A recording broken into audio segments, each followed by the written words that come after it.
ஆண்டவராகிய இயேசு கிறிஸ்துவின் இனிய நாமத்தில் உங்களை வாழ்த்துகிறேன். மத்தேயு எழுதின சுவிசேஷம் 7ஆம் அதிகாரம் 17வது வசனம். அப்படியே நல்ல மரமெல்லாம் நல்ல கனிகளை கொடுக்கும், கெட்ட மரமோ கெட்ட கனிகளை கொடுக்கும். என கண்பானவர்களே, கனிதரும் ஜீவியம் நம்முடைய முடிவு கடைத்தொகையிலே விளங்குகிறதா இருக்கும். நம்மிலே மாயமற்றவர்களாயிருக்க நாம் கற்றுக்கொள்ள வேண்டும். என கண்பானவர்களே, வேதம் என்ன சொல்லுகிறது? நம்முடைய அன்பு மாயமற்றதாய் இருக்க வேண்டும். ரோமர் கள்ள நிருபம் 12ஆம் அதிகாரம் 9வது வசனம் சொல்லுகிறது, உங்கள் அன்பு மாயமற்றதாய் இருப்பதாக. இன்னமும் வேதம் என்ன சொல்லுகிறது? 2 கொரிந்தியர் 6ஆம் அதிகாரம் 6வது வசனம் சொல்லுகிறது, நம்முடைய அன்பு மாயமற்றதாய் இருக்க வேண்டும். 1 தீமோத்தேயு 1:5 சொல்லுகிறது, நம்முடைய விசுவாசம் மாயமற்றதாய் இருக்க வேண்டும்.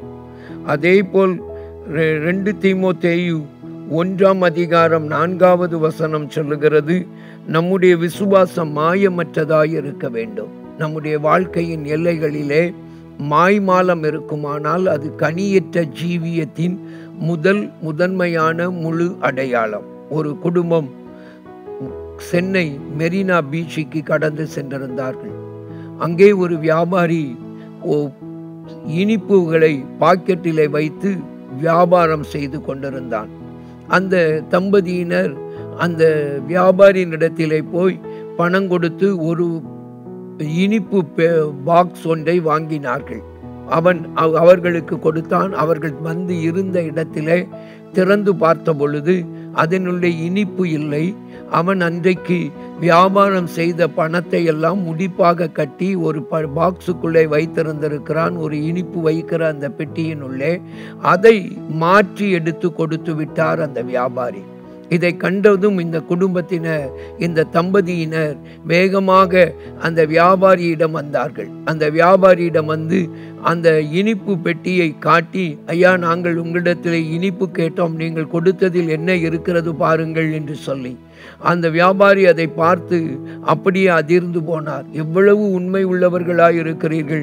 இந்த பணம் என்னுடைய முழு முதலீடாய் இருக்கிறது. இந்த பணம் இருந்தால்தான் நாளைய என்னுடைய வியாபாரத்தை நான் செய்ய முடியும்.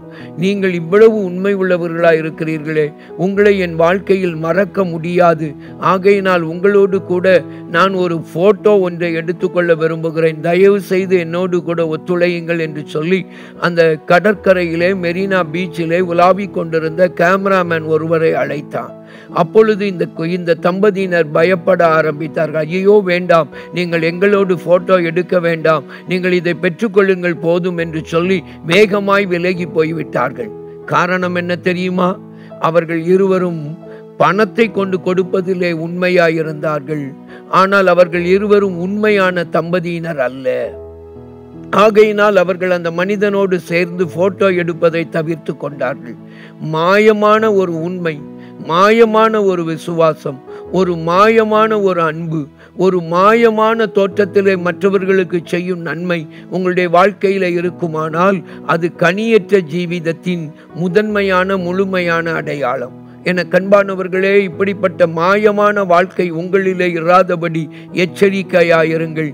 தேவன் நம்மை உண்மை உள்ளவர்களாய் காத்து கொள்வார்களாக.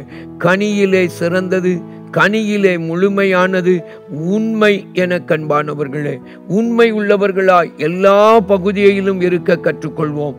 ஒரு பகுதியில் உண்மையாய் இருந்துவிட்டு இன்னொரு பகுதியில் உண்மையற்றவர்களாய் இருப்பது என்பது தேவனால் ஏற்றுக்கொள்ளப்படுகிற ஒன்றல்ல. ஒரு பகுதியில் உண்மை இல்லாமல் இருப்பது இன்னொரு பகுதியின் உண்மையான தன்மையை உங்களுடைய வாழ்க்கையிலே அது சரியாக்கி விடாது. நீங்கள் ஒரு பகுதியில் உண்மையற்றது இன்னொரு பகுதியில் உண்மையாய் இருப்பதை அழித்துவிடும். அதற்கு வரவேண்டிய பலனை இழக்க வைத்துவிடும் என்பதை மறவாதிருங்கள். ஜெபிப்போமா? அன்பின் பரம தகப்பனே, உம்மை நன்றியோடு நோக்கி பார்க்கிறோம். உண்மையுள்ள ஜீவிதத்தோடு உண்மையுள்ள கனி கொடுக்கிற வாழ்க்கை எங்களுக்கு என்னிலே எங்கள் ஒவ்வொருவரிலே பெருக பண்ணும். இயேசுவின் மூலம் வேண்டிக் கொள்கிறோம் பிதாவே. ஆமேன், ஆமேன். அன்பானவர்களே, உங்கள் ஜெப தேவைகளுக்கும் மேலதிக விவரங்களுக்கும் தொடர்பு கொள்ள வேண்டிய எங்கள் முகவரி: சகோதரர் பி. பொற்செல்வன் ஆசீர், கிருபையின் ஊழியங்கள், ஆபிரகாம் நகர், பெரிய நாயகபுரம், தூத்துக்குடி 628101.